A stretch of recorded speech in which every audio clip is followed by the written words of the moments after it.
Assalamu alaikum and welcome to the book club show on Inspire 105.1 FM. My name is Imrana Mahmood and today is the 5th of November. We just passed 10 o'clock. Apologies for the slight delay in the start of the show, slight technical issues, and that can happen, as you know. So we are in the virtual studio today, but I'm really looking forward to talking to you about a fantastic book, and I'm joined by a wonderful guest. But before that, I just want to say that I hope everyone has gotten used to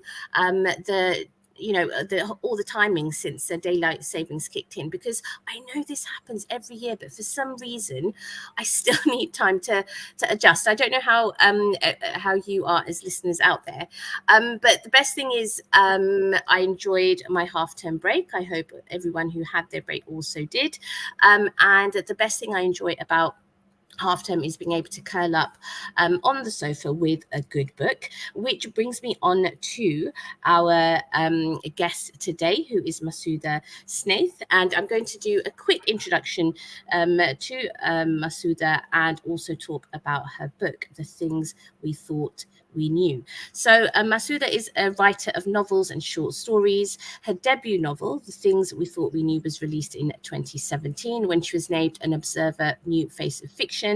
Her second novel, How to Find Home, was chosen as a BBC Radio 4 book at bedtime. She's the winner of the SI Leeds Literary Prize and the Bristol Short Story Prize back in 2014.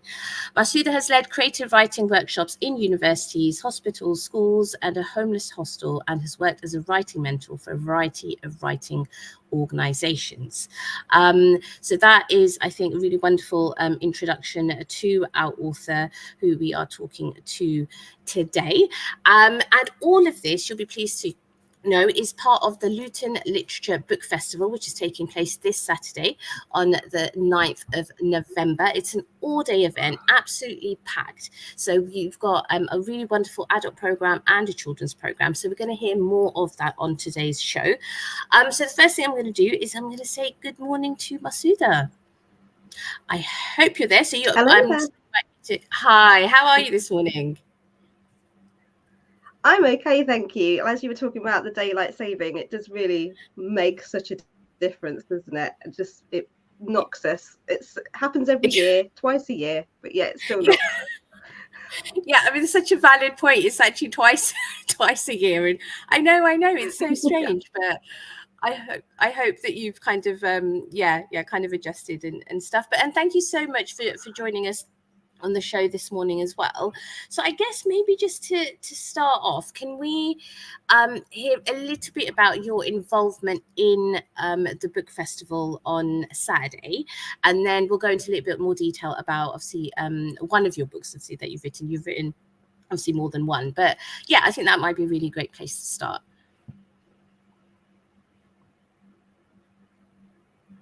Yes, so I'll be coming to the Luton Literature Festival for the first time on Saturday to do an interview with you, which will be lovely, at 10 a.m. in the morning at the Hat Factory. And then I'll be leading and hosting a panel with the SI Leeds Prize finalists, which is the SI Leeds Prize is a prize for Black and Asian women who haven't been published before, which is I was part of, and I won in 2014 and had a massive impact on me. So I think is a great prize, and we'll have the finalists. So we will get to listen from them about their work, actually have some readings from them as well. And we'll do a similar thing. I think we'll be talking about the things we thought we knew in our interview earlier in the day as well. Yeah, and I'm really looking forward to obviously meeting you in person. Obviously, this show we're doing virtually at the moment, and I'm really excited about the event and just have obviously had the pleasure of reading your book as well. And just very quickly, in terms of the program itself for the festival, I know there's kind of an emphasis this year on female orientated stories and authors, and why do you think, and again, even with the characters in the books, kind of centered around those stories as well, why do you think maybe it's quite important that we are championing those voices in those stories? The interesting thing about, I think, books and women is actually the largest buyers of books are women.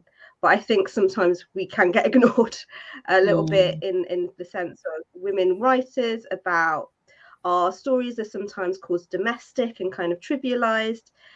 So I think it is good to champion women in general, but also the variety of stories we have, and how it can, even though things have got better, it can still be difficult to navigate the publishing industry as a woman. Yes, no, absolutely. And I think, you're right. I think it's so important that we create, I guess, platforms to make sure, that we're able to properly committed, I guess, when we talk about diversity, I guess in all its forms.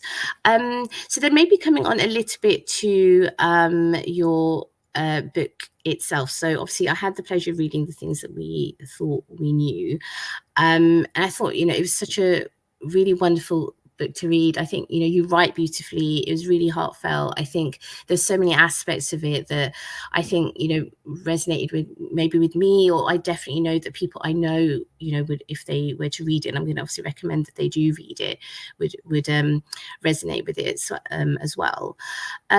So why do you think, because you tackle quite an important topic, which one of them, for example, includes health issues related to like chronic pain, which sometimes isn't really appropriately acknowledged, and I guess why was it important for you to give voice to that particular issue? So it's really interesting how novel ideas come to me. So usually it's via a character. And for me, Ravine, who is the central character in The Things We Thought We Knew, came to me quite strongly as somebody who was cut off from the world and living in her council estate flat in Leicester, which is where I'm from and I was brought up. Although I was born in Luton, I have to emphasise. So I'm really looking forward to coming back. But yes, so it became part of her world. And then when I looked into chronic pain specifically, and my husband's a physiotherapist, so that really helped. I was able to really investigate what that would be like to essentially still be feeling pain long after an injury and having no real medical way of removing that pain. And so that's where it kind of began. But when the book then got published, and I had this lovely response from people who said they've never seen their own condition represented in fiction before, I realized how actually we don't see a lot of physical ailments or disabilities or the things that very much affect people's lives in literature or art. So it wasn't intentional. I wasn't intentionally trying to go and try and voice, although all my books do kind of voice the unheard voices. I like to explore those voices, but it wasn't intentional in that way. But I again shows, I think, how important literature is for reflecting the vast variety of humanness there is in the world. Absolutely. And I think you do that really, wonderfully, because I have to say, I don't think I've ever really read a book, looking at that topic, in particular, when we look at kind of chronic pain and the way people are suffering, really. I know people who are having to really manage that pain, and absolutely, I think, it's so important that people do feel seen in the books that they're reading. Now, which is really wonderful that obviously you are the winner of 2 kind of literary prizes, which is the Leeds Literary Prize and Bristol Short Story. So that was back in 2014. I'd like to know a little bit about what has your journey been like, since then, as a writer. So really, that was a pivotal moment. That was a pivotal year for me, because before that, I'd pretty much decided at the age of 8 I wanted to be a novelist, by the way. So this is something I'd wanted for a really long time. And I'd written lots. I'd entered into competitions. I tried to write a novel, sent it to agents, didn't really get anywhere. So I just kind of kept on going. And then this book, The Things We Thought We Knew, actually, the first version of it I wrote when I was 16 years old. It was my first attempt at writing a novel. I'm not saying it was any good, but I had a go at writing a novel at that age. And then when I came to my 30s, I'd already had a go at writing a couple of other novels that didn't quite work. And I thought, I looked back at that draft, which was just in a thick notebook. I'd not even like typed it up. And I read it and I thought, I really love these characters still. And I love the environment, which is set on a council estate, which I was brought up in. So there wasn't much research to do in that respect. So I still felt a good connection, but I didn't live there anymore. So I had a little bit of distance. So I had another go at writing that from scratch, and then sent that out to various competitions. So that SI Leeds prize, where I eventually won, or but just being shortlisted, was amazing, to be honest. Was just a big validation for me that I was actually doing the right thing, that I wasn't crazy to think that I could be a writer and an author. And again, with the Bristol Short Story Prize, I was writing for so long, so many different pieces. And I love short stories because in between drafts of novels, it's something that you can get done in a relatively, I mean, it still takes time, but a relatively short amount of time, which doesn't feel like it's going to take you years, which a novel can. So I do love writing short stories as well. So to get that in the same year, it was in fact, I think within 2 weeks that I found out I'd won both of those. Just amazing. It was just what I needed to not give up. And so that led to me getting an agent, that led to me getting my book deal. So really, it made all the difference. You know, that's so wonderful to hear. So my daughter, who just recently turned 13, and she also wants to be a writer, and I kind of do that a completely similar thing, and encouraging her to submit her stories to different kind of competitions. And she's been shortlisted. Actually, alhamdulillah, this is the second time for the Young Muslim Writers Award, and I know how happy she was. And you're right, I think at a young age, to encourage reading, but then also, I guess, for those that are interested in writing, to really encouraging it, and absolutely kind of can understand, like you said, what a pivotal moment that would have been for you. And now, obviously, the most amazing thing is you're born in Luton, and you're coming back to Luton on Saturday for the Luton Literature Book Festival.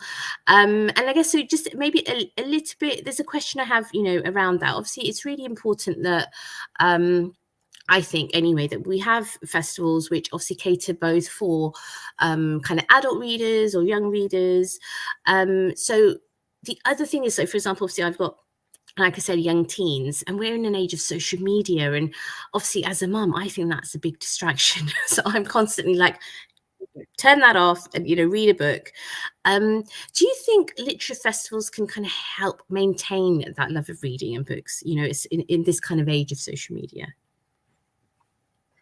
I think the thing is with social media, obviously it has its light and dark sides, and the light part of it for book readers is that you can see an author on Instagram and see what their life is like. You can watch videos about them talking about craft in a far more accessible way.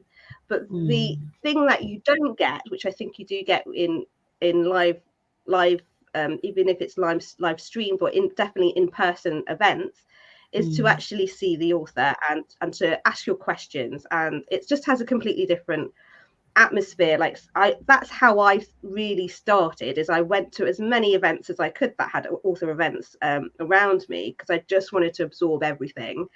And also then you can maybe even talk to them at the end and get a book signed. It's all the excitement of being in a live event that you can't get, as you say, when you're just staring at a phone, which I think the weird thing about social media is it's not very social. It's it's you alone looking at a phone, while going out and being part of an event, it just makes you feel more a part of everything that's happening. Yeah, and I absolutely 100% echo it. I think there definitely isn't a feeling of being in person with authors. And like you said, just being able to ask questions, definitely a big plus with book signing. There's so much excitement around getting your book signed, and just having that one-to-one conversation, just for, even if it's for a brief moment, which I think is really, really lovely. And obviously the fantastic thing about the Luton Literature Book Festival is that they do have stories covering, you know, so many different themes, which include kind of historical drama, crime solving, mystery, family, intergender relationships. There's so much, you know, that people, I guess, can have access to.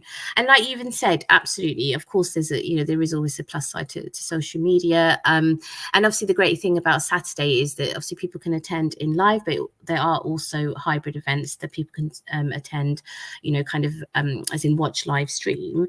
And again, you know, we talk a lot about accessibility, the fact that actually on the festival on Saturday, they are kind of low cost and free events. I think majority of the author talks are £4 each.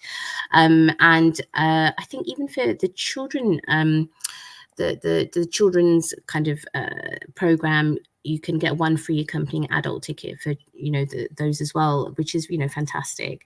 So, you know, again, there's so much happening on Saturday. There's also a local authors and illustrators fair featuring local talent. So like you said, I guess it is a really good way of just immersing yourself in the world, a kind of a books and literature. What about if there's anybody there who's like, well, I don't really read much, or I'm not sure if it's my thing. What might you say to encourage them to attend? I think this is what I love about the festival. Everything you've just said, it's accessible for so many different people. You can access it in different ways. It's that live feeling of being in a venue where there's lots of people who are excited about something.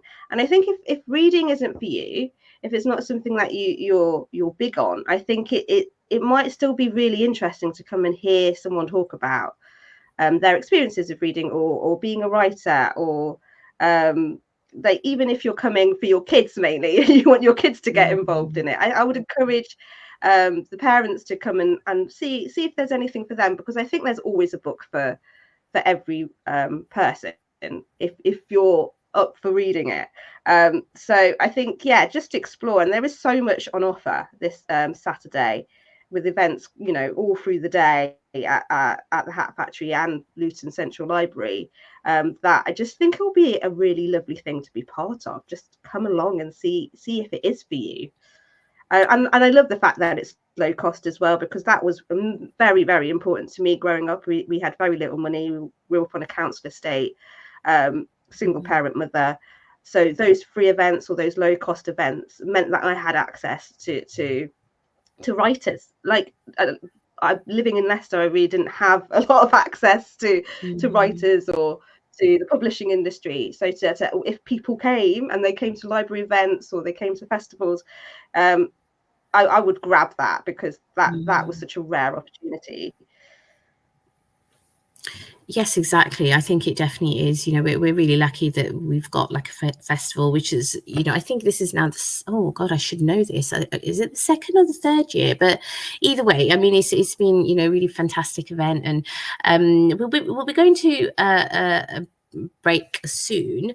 But just a quick question just before that is, how do you feel about coming back to Luton? What are you most looking forward to on Saturday? Well, I am actually very excited. I don't know why I'm sounding so surprised about that, but it has been many years. So I moved to Leicester when I was 6, but we still came and visited family in Luton till probably my late teens. But it's been a good 20, 25 years, I would say, since I've actually had a really good reason to come back to Luton. So I'm really excited to see what it's like now, because my main memories, if I'm being very honest, is concrete. I'm sure that's inaccurate. I've been told by the festival leaders that it's very different now, and I'm going to go and visit the shopping centre. Apparently that's all changed. So I'm really excited about seeing Luton again, of being part of that community. It's always got a place in my heart. That's fantastic. So we're just going to go an ad break and we'll carry on the conversation in a few moments. Assalamu alaikum. This program will continue after the break. Continue listening to Inspire FM. Inspire 105.1 FM. السلام عليكم ورحمة الله وبركاته وبسم الله قال النبي صلى الله عليه وسلم طوبى لمن وجد في صحيفته استغفارا كثيرا. That glad tidings for the one who finds in his book of deeds a great amount of istighfar. Inspire FM is looking for committed, talented and knowledgeable individuals to join the Inspire Academy as tutors. We're looking for tutors who can teach maths, English, science and IT to join our pool of tutors and run face-to-face sessions on weekdays. To apply or for more information, email rashid@inspirefm.org or call us on 01582 481810. A large and elegant wedding and events venue in the heart of Luton, catering for up to 1,200 guests, with a 5-star food hygiene rating, plenty of parking, bridal suite, family rooms and prayer facilities. Crescent Hall's the perfect venue for your wedding, events, parties and conferences. We have some great offers for summer. Contact us to find out more. Call 01582 723386, email bookings@crescenthall.co.uk or search for us online and social media. Crescent Hall Luton. Conditions apply. Ideal properties 20 साल से आपकी खिदमत में पेश आपकी property की सारी जिम्मेदारी अब हमारी। हम अच्छी तरह से जांच पड़ताल करके किराएदार डालते हैं और आपको किराया पर वक्त गारंटी के साथ दिलवाते हैं। अगर आप प्रॉपर्टी किराए पर लेने या फरोख्त करने का सोच रहे हैं तो आज ही हमारे तजुर्बाकार माहिरीन से राब्ता कीजिए 01582 721110 या फिर 01582 696050। आइडियल प्रॉपर्टीज, आपकी मदद हमारा N फरीजा। AK Windows South Limited, manufacturers and installers of high-quality UPVC windows and doors, bifold doors, composite doors, conservatories, porches, skypods, fascias, guttering, and much, much more. We specialize in double glazing and triple glazing using the best German profile. If you want quality at affordable prices, AK Windows is the place to go. If your house needs a facelift, you know who to trust. For a free quote, call AK Windows today on 01582 483 777 or visit us at Unit 10E, Britannia Estate, Leagrave Road, Luton. ما في أنفسكم أو تخفوه يحاسبكم به الله. Ali is one of those children who, with your assistance, has the honour of being a Hafiz. And that too from only £29 per month. Help UKIM by sponsoring a Hafiz and get rewarded by up to 70 times blessings. For donations, call now or visit ukim.org. Juggling too much? Trying to keep it all together without losing your mind? You deserve some me time. Join me, Neelam, on Mother's Planet every Friday at 10 o'clock on air at 105.1 FM or via our Inspire FM Facebook page. I'll be sharing tips and discussions with my guests on topics from kids, what to cook, health, well-being, and lots more for all you special mums. That's Mother's Planet every Friday from 10 a.m. only at Inspire FM 105.1 FM.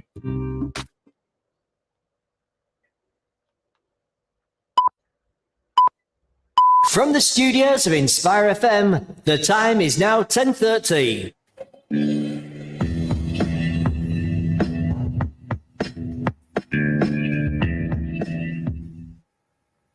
Assalamu alaikum and welcome back to the Book Club show on Inspire 105.1 FM. My name is Imrana Mahmood and I am your host. And on today's show, I am delighted to be joined by Mahsuda Snaith, who is the author of The Things That We Thought We Knew, which is a particular book we are talking about today.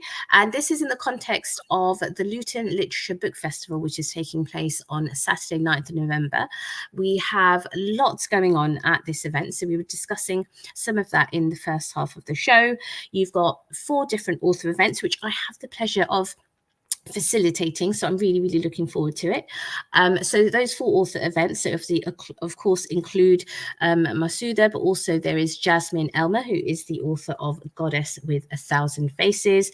There is Michael Stewart, who is the author of Blackwood Women, and we also have Eva Verde, who has written In Bloom. So you've got 4 different author events. So absolutely looking forward to interviewing the authors, talking about their books and just about their writing journeys. Mahsuda also mentioned in the first half of the show that she will be leading a panel discussion with the SI Leeds Literary Prize authors. So again, that's really, really something to I think, to join and hear from different authors all in one space, which I think is a fantastic opportunity. We also mentioned there's a local author illustrator fair. So that so the author events are taking place at the Hat Factory. However, the fair is taking place at Luton Central Library, and that is from 9:30 to 4:30 p.m. and it's a free entry, no need to book, you can just drop in, which is really, really fantastic. Again, because we were talking about affordability and accessibility, the fact that the most events are only £4. For the children's program, adults can actually get a kind of an accompanying ticket, or if you were a carer as well. So there's lots going on. There's also different types of workshops as well, so we can talk a little bit about that a bit later on. But for the time being, I'm going to invite Mahsuda back on line and talk a little bit more about her book, The Things That We Thought We Knew. So my next question for you, Mahsuda, is basically you explore as well as like different things, there's also a mother-daughter relationship in your book. And whilst I was reading, I felt, you kind of included this disconnect which the main protagonist, Ravine, feels to her mother tongue. And obviously, I think their relationship as mother-daughter, it's obviously there's complexity to it, which I think is true for any sort of relationship we have. But why was it important for you to kind of have this aspect within the novel? Really, it's because that was my experience. So I was born in Luton and stayed there till I was 6, and we had lots of family around. So I know that if I'd stayed, if my mother hadn't left my father, which she did, I would be fluent in Bengali now. But because we then moved to Leicester in a predominantly white council estate, which is quite a thing because Leicester's very diverse, but we happen to be in one area that really wasn't that diverse. I kind of lost the language, and it was because of that thing, I think, especially in the kind of 80s and 90s, where like having a different language I don't think was very valued within society. Well, now if I work with children and they are multilingual, I'll very much say keep speaking the different languages, it's so valuable. So I kind of lost the ability to speak fluently in Bengali, and it kind of does cause me a little bit of pain that I can understand it quite well, but I can't speak fluently. And I think it probably caused my mum pain as well. I mean, the way we worked at home was that she would speak Bengali and we'd speak English back. So we just lost that ability to speak fluently. And that's kind of what's reflected in the book, is that Ravine, like her mum really wants her to, she sings Bengali lullabies to her, the national anthem. She really wants her to maintain her language, but Ravine kind of loses it. It's out of stubbornness almost. And yeah, so that's where that came from. And I guess the disconnect between the first generation immigrants and their children, and having to adapt to a country where, like I say, having a different language, especially at that time, wasn't particularly valued. It was kind of another thing to be like, oh, you're different. So yeah, that's where that came from specifically. Yeah, and I guess I just want to, say thank you for kind of including that, because I think there's so many people that would definitely, how you are saying who are children of immigrants who would probably really relate to that. And I mean, I know I'm kind of struggling to pass on like we speak Urdu. Well, I say we, yeah, I mean, my mum was very strict in that sense when we were growing up, that not only for Urdu to be spoken at home, but actually you're right. I think at the time it was like, oh, I just resent this. Like, I can't just speak English. It's much easier, because you're right. Once you go to school, and yeah, I mean, you just get used to the language, I guess, of the place you live. But I don't know, that there's so much. I know that's quite loaded, and there's so much to say on that, but the fact that now as a mother, I really do want my children to be able to speak it, and the struggle that comes with that. And so I think, you know, it was really, you know, you wrote, I think you wrote about it quite, you know, in a delicate way, but really from Raveen's point of view, which I think was quite helpful. And I know obviously you mentioned earlier that you obviously started writing the first draft, so to speak, when you were still a teenager, which I think is, you know, amazing, and how wonderful for you to have gone on a journey and have it, you know, actually kind of published. But how do you think what kind of feedback have you had from readers, because the book is written from a young person's point of view? Because I thought that was quite interesting as well.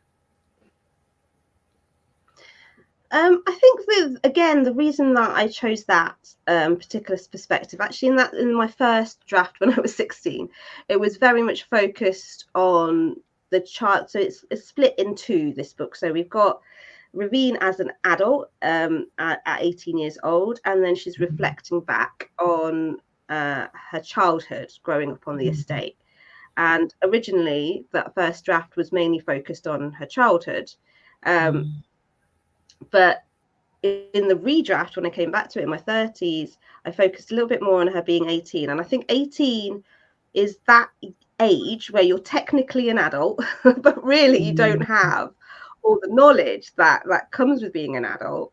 And for Raveen in particular, she's in a state of arrested development because she can't really leave her room. She's suffering with chronic pain.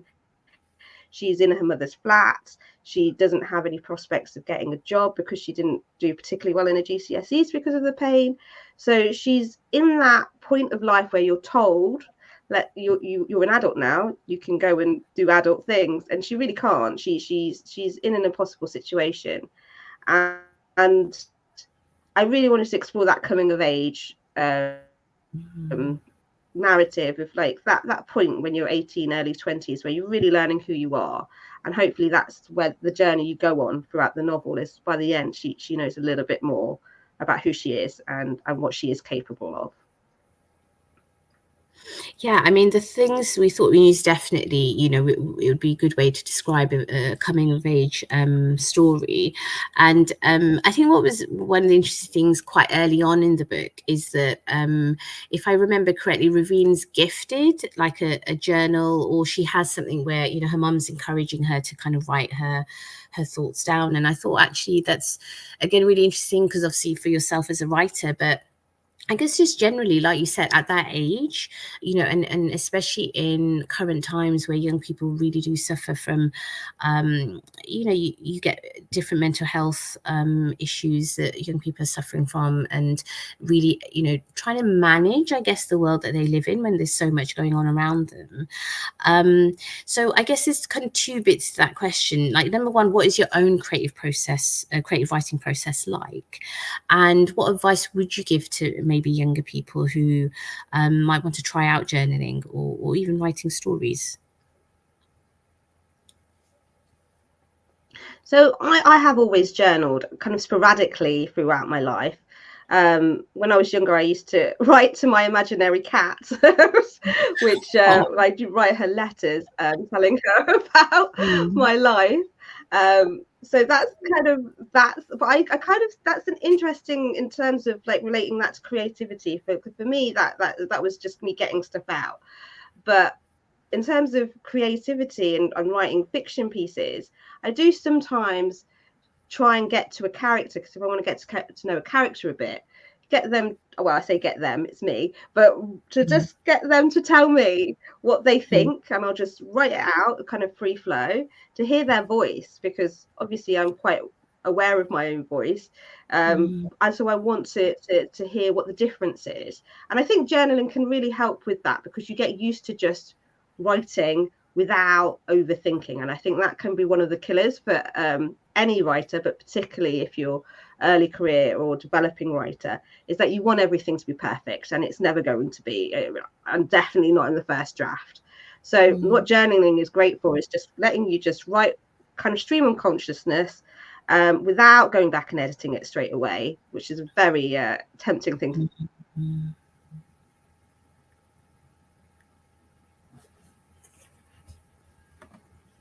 really recommend journaling as a way of free flow writing, but also to then use that if you are writing fiction in the same way. Like, don't constrain yourself so much that you think it has to be perfect first time around, because no writer, I can guarantee, can get their first draft perfect. It's an impossible thing.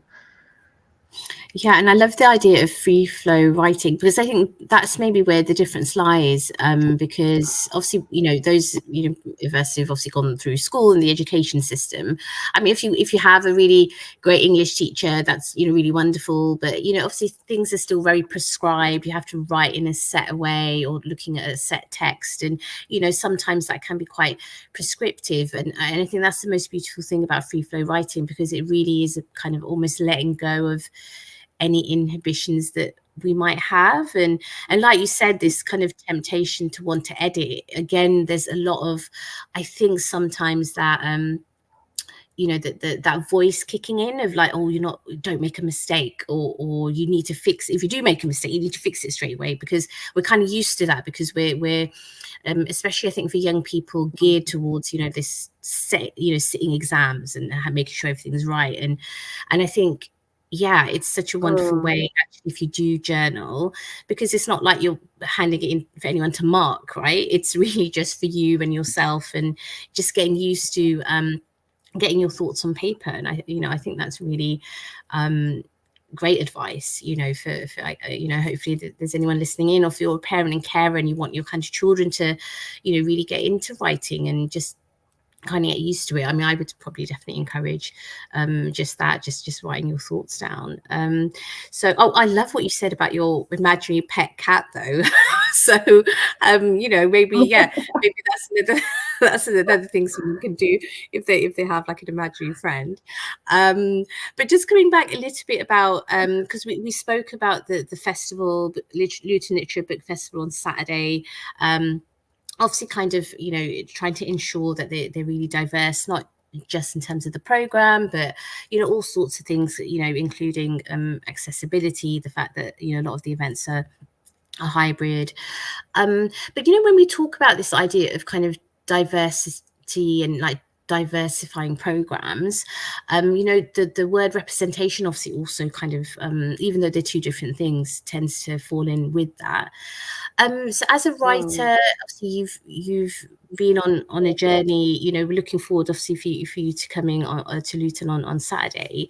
Do you think the publishing world is like taking more notice of this now, and is it adapting as it should? I think the publishing industry will look at diversity every few years. This seems to be the pattern I've noted. Every few years they'll make a declaration that it's time to make a change, or that they're going to sign on more specifically writers of colour, and it does happen occasionally, and there's definitely far more representation than I ever saw on my bookshelf growing up. So I think mainly the South Asian writers I saw when I would go to the library or to a bookshop when I was younger were people who were born and brought up in India or South Asia.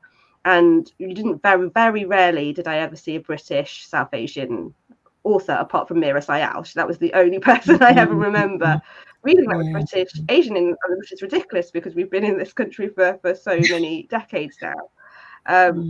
So that, I think, wasn't because, which is often the thing that I think sometimes people can say, is that because we're not writing, because we are writing.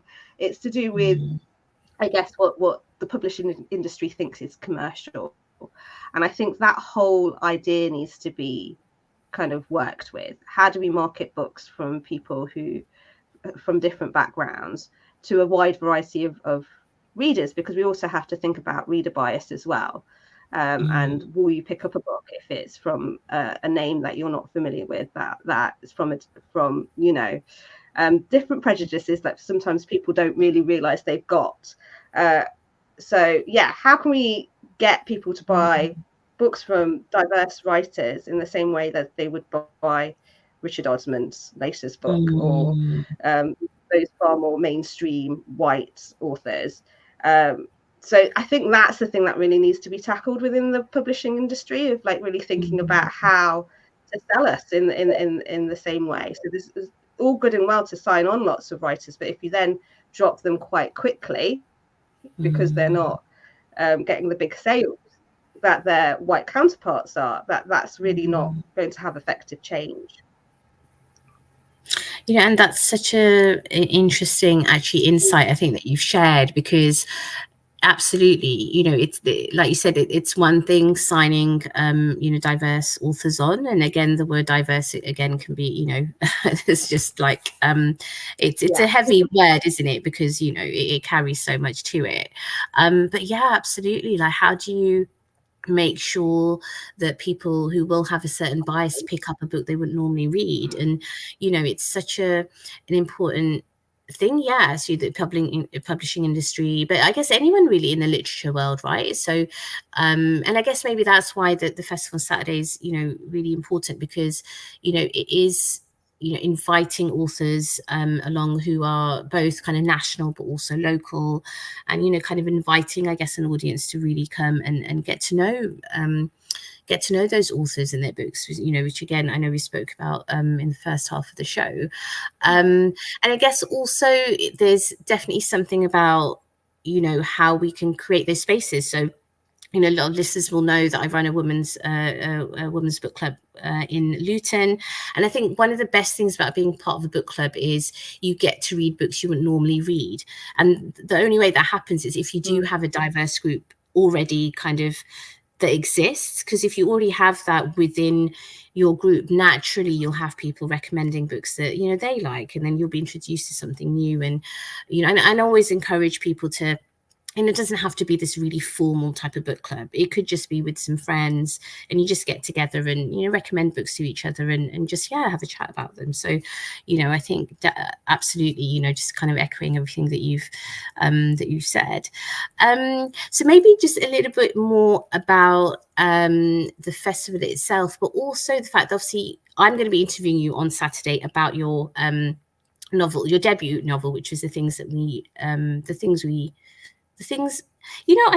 why do I keep getting this mixed up in my mind? But the things that we knew.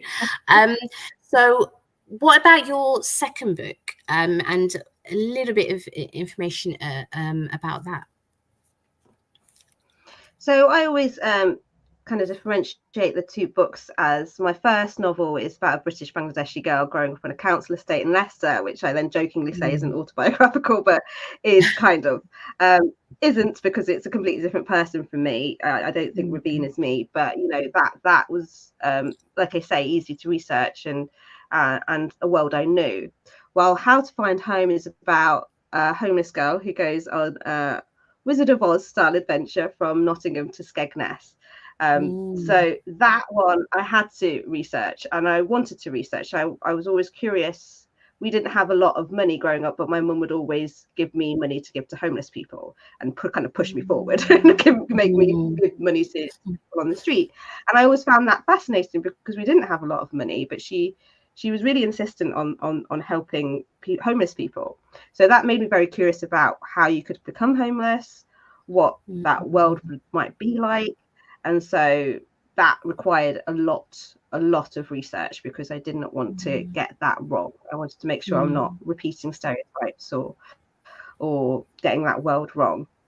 So that was a very different type of book for me, because it wasn't my world. It wasn't my kind of it wasn't the area of which I was really, really familiar with, but I was really honoured in a way to learn more about it and to get to know people who have been homeless or are homeless.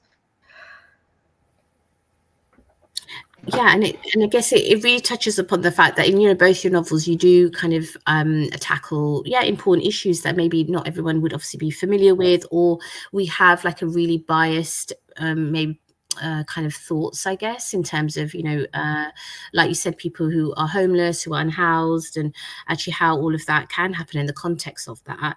So do you think like writers have a responsibility to inform readers of social issues like that? Is that kind of how you feel? Is that how you approach your writing, or is it basically just what interests you, and then obviously you kind of write about that? It is more the second. So I always go with what I'm personally interested and curious about. I think it's a bit, it would be a big ask to ask every writer to bring up social issues or feel like they have to, because it's you get different books for different people.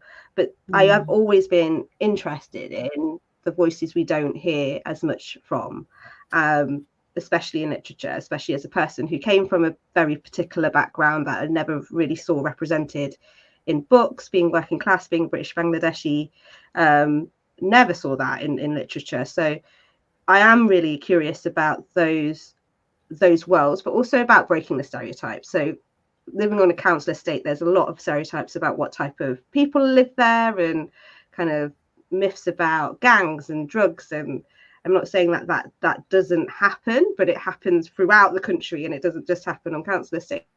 You also get a lot of joy and happiness and community. And with homelessness, the same thing. I think there's a lot of preconceptions about homeless people, but there's so many different types of homelessness. There's people who sofa surf, so technically have a roof over their heads but don't have a permanent address. There's people who go to work and then go and sleep in their cars. So it's who look very much like every other person you'd see on the street, and you wouldn't know that they were homeless. So that's what I'm really interested in, is looking at beyond those stereotypes. What is it really like? And again, the light and shade of life in all its different forms. Yeah, absolutely. And I think, you're absolutely right. I think, writers naturally, it's kind of, I guess, what brings what comes to your attention, and then obviously you use your writing to just share something with the reader. And I think that's obviously always the essence of why I guess people pick up particular books, or with particular themes, or again, like we just said, that if they're new, being introduced to a new author, a new book, I think it's a really wonderful way of just being able to delve into a completely different world and really learn from it. And I guess absolutely, the onus is really from the reader. And again, the beauty of reading being that to an extent it helps increase empathy, I would hope anyway, for most people. So we've got like a couple of minutes left, and obviously the main crux of today's show has also been about the fact that obviously Luton Literary Book Festival is taking place on Saturday 9th of November. So we've mentioned obviously there's lots more taking place. You can find out more information on the website, which is www.lutonliterature.co.uk. Tickets can be booked via the Culture Trust. So the website is www.culturetrust.com. So there's a massive lineup. So like you've said, we have 4 author events, and Mahsuda is obviously one of them. I have the pleasure of interviewing Mahsuda, but obviously in person, which will be fantastic, about her book, Things We Thought We Knew. And there's also, we're going to be joined by Michael Stewart, Jasmine Elmer, and Eva Verde. The children's programme is also jam-packed. You've got Shana Jackson, who's the author of High Rise Mystery Series, Adiola Sekumbi, who is the author of Destiny Inc., and she's also an illustrator. You've got Sophia Ahmed, who's written the Rosie Raja stories, and Steve Cole, who has been involved in the Doctor Who stories. So amazing lineup for younger people to go to, and for children. There's a free storytelling sessions with Aaron Spendler, who is a local, absolutely wonderful local creative.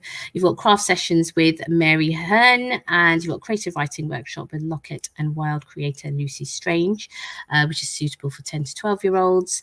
And you also have a creative writing workshop with Blobfish creator Olaf Falafel, which is suitable for 4 to 11-year-olds. So there's lots happening. I may have missed some because there's so much, but again, like I said, you can visit the Luton Literature website to get more information.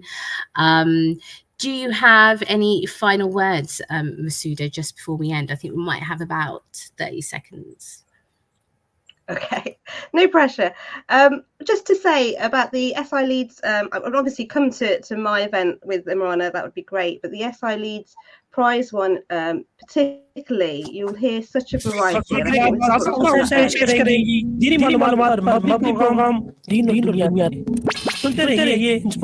think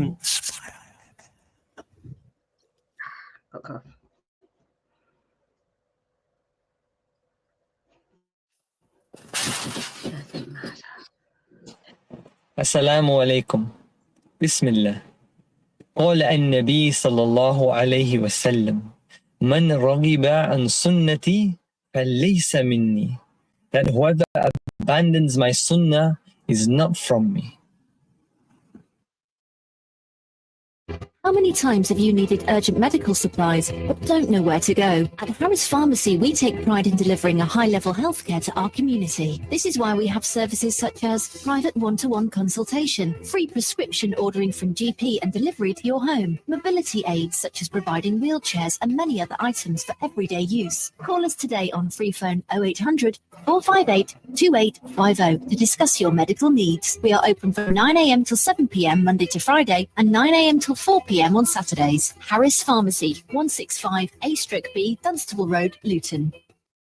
Attention drivers. Need new tyres? Ranger Tyres has got you covered with our tyre fitting service. Plus, our mobile tyre fitting brings the shop to you. But that's not all. We offer MOTs, wheel alignment, vehicle servicing and repairs, TPMS diagnostics, and replacement batteries, exhausts, brakes, air conditioning, regassing, and number plates. Call 0800 999 2123 or visit rangertyres.co.uk for bookings. Ranger Tyres, the one-stop shop for all your vehicle needs. আপনি যদি social housing এ থাকেন এবং একটি সমস্যা আপনাকে উদ্বিগ্ন করে, তাহলে জেনে নিন কিভাবে অভিযোগ করতে হয়। প্রথমে আপনার বাড়িওয়ালার কাছে রিপোর্ট করুন। তারপর যদি এটি ঠিক না করা হয়, দ্বিতীয় আপনার বাড়িওয়ালার কাছে অভিযোগ করুন। আর যদি আপনি তাদের চূড়ান্ত প্রতিক্রিয়া নিয়ে খুশি না হন, হাউজিং অম্বাজম্যানের কাছে আপনার অভিযোগ নিয়ে যান। তারা সুষ্ঠু তদন্ত করবে। প্রত্যেকেরই একটি নিরাপদ ও সুরক্ষিত বাড়ি প্রাপ্য। আপনার অধিকারগুলি জানুন। ভিজিট করুন gov.uk/social housing। ग्रेस्टोन सॉलिसिटर्स जो कानूनी मामला को सुलझाने, आपका हक दिलवाने, आपको हर तरह का तहफ़्फ़ुज़ फराहम करने और बेहतरीन नताइज हासिल करने में मुखलसाना हर मुमकिन कोशिश करते हैं। मसला कोई भी हो, immigration, employment, family law, personal injury, medical negligence, civil litigation and housing, immigration मसाइल को सुलझाने के लिए ग्रेस्टोन सॉलिसिटर्स पेश कर रहे हैं free immigration drop in clinics हर जुमे। Telephone 01582 343 453, address 275